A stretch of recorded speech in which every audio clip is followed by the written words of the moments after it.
그리고 LAFC는 상대가 이렇게 공격적으로 밀고 나오는 상황이었기 때문에 분명 많은 공간을 얻을 수 있었습니다. 역습 찬스 자체는 꽤 많이 생겼습니다. 문제는 그 다음이었습니다. 전반 18분, 앞서 어이없는 크로스로 찬스를 날렸던 제이콥 샤펠버그 선수가 이번에는 아예 골대 뒤를 넘어가는 크로스를 올리며 또 한 번 기회를 허무하게 날려버렸습니다. 보는 사람 입장에서는 속이 턱 막히는 장면이었습니다. 22분에는 드니 부앙가 선수가 침투하는 손흥민 선수에게 패스를 찔러줬습니다. 하지만 공은 상대 수비에게 너무 정직하게 흘러가며 그대로 차단되고 말았습니다. 전반 25분에도 든 이 부앙가 선수는 손흥민 선수를 향해 패스를 내줬습니다. 그러나 이번에는 패스가 너무 짧았습니다. 결국 공은 중간에서 잘렸고 손흥민 선수에게 제대로 연결되지 못했습니다. 27분에는 손흥민 선수가 오른쪽 측면으로 침투하는 제이콥 샤펠버그 선수에게 킬패스를 찔러 넣었습니다. 타이밍도 좋았고 방향도 좋았습니다. 그런데 샤펠버그 선수는 볼을 지키지 못하고 넘어지는 모습을 보였습니다.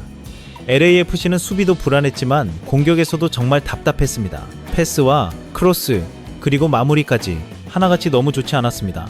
손흥민 선수가 내주는 패스들은 계속 무의미하게 처리됐고 LAFC는 사실상 위협적인 찬스를 거의 만들어내지 못했습니다. 그리고 이번 경기에서 계속 찬스를 말아먹던 제이콥 샤펠버그 선수는 또다시 아무에게도 전달되지 않는 크로스로 기회를 날렸습니다. 결국 LAFC는 콜로라도 라피즈와의 이번 경기 전반전을 무색무취한 경기력 속에서 0대0 스코어로 마쳤습니다. 그리고 그대로 후반전에 들어가게 됐습니다.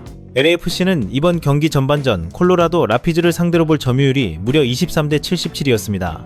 슈팅 숫자는 0를 기록했습니다. 그야말로 역대 최악이라는 말이 나와도 이상하지 않을 경기력이었습니다. 더 충격적인 점은 상대가 콜로라도 라피즈였다는 사실입니다. 이번 시즌 거의 매 경기마다 2골씩 허용할 정도로 수비에 큰 약점을 보이는 팀을 상대로 LAFC가 이런 무기력한 내용을 보였다는 것은 그냥 넘어갈 수 없는 문제였습니다. 마크도스 산토스 감독의 전술적인 영향력에 의심을 거둘 수 없는 경기 내용이기도 했습니다.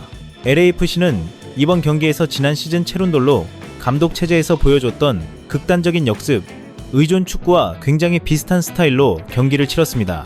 그런데 손흥민 선수와 드니 부앙가 선수처럼 역습 상황에서 엄청난 힘을 발휘할 수 있는 선수들을 보유하고도 슈팅 찬스가 단 한 개도 나오지 않았다는 점은 정말 충격적이었습니다. LAFC는 최근 포틀랜드 팀버스에게 1대2로 패했고 산호세 어스퀘이크스에게는 1대4 참패를 당했습니다. 리그 2 연패 부진에 빠진 상황이었습니다. 그런데 이번 경기에서까지 이런 경기력을 보였다는 것은 심각하지 않을 수 없었습니다. 이에 마크도스 산토스 감독은 후반전이 시작되자마자 티모시 틸만 선수를 투입했습니다. 그리고 타일러 보이드 선수를 교체시키며 공격적으로 변화를 시도했습니다. 마크도스 산토스 감독, 질만 선수를 손흥민 선수가 뛰던 공격형 미드필더 위치에 배치했습니다. 그리고 손흥민 선수를 최전방 톱으로 올렸습니다. 손흥민 선수는 후반전부터 직접 득점을 노리는 역할을 맡게 된 것입니다. 하지만 전반전에도 밀리는 경기를 했던 LAFC는 후반전에도 초반 주도권 자체를 콜로라도에게 내줬습니다. 그래서 톱으로 이동한 손흥민 선수는 공을 받기 위해 자주 아래로 내려오는 모습을 보였습니다. 그나마도 LAFC 선수들의 전진 패스는 부정확했습니다. 손흥민 선수를 향한 패스가 짧게 떨어지면서 계속 잘렸고 결국 손흥민 선수는 패스가 끊긴 뒤 답답함을 감추지 못했습니다. 표정만 봐도 알 수 있었습니다. 완전히 빡친 모습이었습니다. 하지만 LAFC는 후반전 초반을 지나면서 콜로라도에게 넘어갔던 주도권을 조금씩 가져오기 시작했습니다. 서서히 찬스를 만들어내기 시작한 것입니다. 후반 55분 LAFC는 마티우 쇼니에르 선수가 결정적인 중거리 슈팅을 시도했습니다. 공은 골대를 맞았습니다. 정말 아쉽게 찬스가 무산되고 말았습니다. 그리고 LAFC는 전반전에 계속 찬스를 날리던 샤펠버그 선수가 단독 찬스까지 놓치면서 또다시 결정적인 기회를 살리지 못했습니다. 66분에는 손흥민 선수가 흘려준 패스를 쇼니에르 선수가 중거리 슈팅으로 연결했습니다.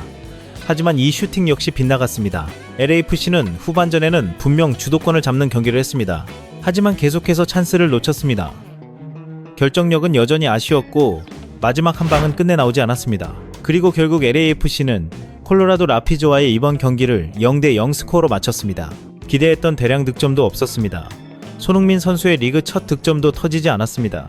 결과적으로 LAFC는 리그에서 3경기 무승이라는 충격적인 부진을 이어가게 됐습니다. 최근 흐름만 놓고 보면 정말 LAFC의 경기력은 구렁텅이로 빠져버린 듯한 모습이었습니다.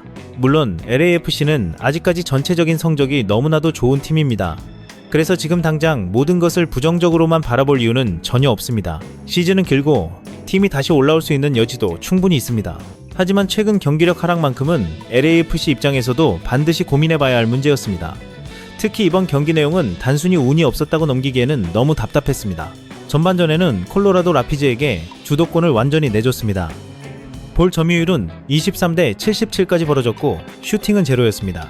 수비에서는 위고 요리스 골키퍼가 거의 혼자 막아내다시피 했고, 공격에서는 손흥민 선수가 좋은 패스를 넣어줘도 동료들의 크로스와 마무리가 계속 허공으로 날아갔습니다. 후반전에는 마크도스 산토스 감독이 티모시 틸만 선수를 넣고 손흥민 선수를 톱으로 올리며 변화를 줬습니다.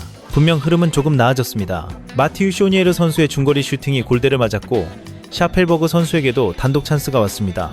66분에는 손흥민 선수가 흘려준 패스를 쇼니에르 선수가 슈팅으로 연결하기도 했습니다. 하지만 골은 끝내 나오지 않았습니다. 찬스는 있었지만 결정력은 부족했습니다. 흐름은 잡았지만 결과를 바꾸지 못했습니다. 이게 지금 LAFC가 마주한 가장 큰 문제였습니다. 손흥민 선수 역시 답답할 수밖에 없는 경기였습니다. 전반에는 3명에게 둘러싸이는 집중 견제를 받았고 역습 상황에서는 좋은 공간을 보고 패스를 넣어줬지만 동료들이 살리지 못했습니다. 후반에는 톱으로 올라가 직접 득점을 노렸지만 공을 받기 위해 계속 내려와야 했고 그마저도 전진 패스가 짧게 끊기면서 리듬을 잡기 어려웠습니다. 콜로라도 라피즈는 공격적으로 달려들었고 거친 반칙성 플레이로 LAFC의 역습을 끊었습니다. LAFC는 공간을 얻었지만 제대로 쓰지 못했습니다. 손흥민이라는 확실한 무기를 가지고도 그 무기를 날카롭게 꽂아넣지 못했습니다. 이 경기는 그래서 더 아쉬웠습니다. 상대는 수비적으로 약점이 뚜렷한 팀이었습니다. 8경기에서 15실점을 허용한 팀이었습니다. 거의 매 경기마다 2골씩 내주는 팀을 상대로 LAFC가 단 한 골도 넣지 못했다는 사실은 팬들 입장에서도 속이 터질 수밖에 없었습니다. 최근 LAFC는 포틀랜드 팀버스에게 1대2로 패했고 산호세 어스케이크스에게는 1대4로 참패했습니다. 그리고 이번 콜로라도 라피즈전에서도 0대0 무승부에 그쳤습니다. 리그 3경기 무승, 숫자로 보면 짧아 보일 수 있지만 경기 내용을 보면 결코 가볍지 않은 흐름입니다.